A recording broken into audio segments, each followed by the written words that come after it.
from the beginning. At the beginning, Right from the beginning. This project was unique from the beginning. Early on in the project, we meet with local groups that potentially can benefit from the information here. The end users of the information are built right into the project. They help to design the project and implement the project. They tell us what they want and need to help their decision-making processes.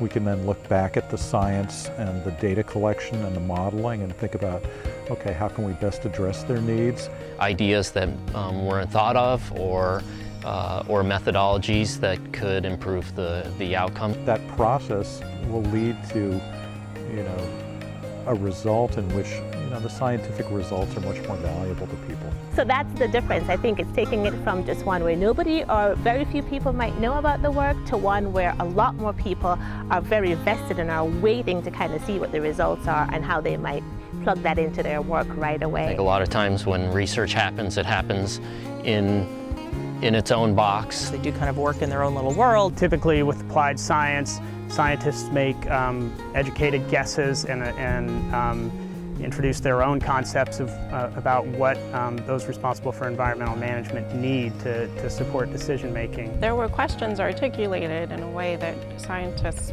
alone may not have asked them. The odds of adoption of the results of the science by the management community are much greater.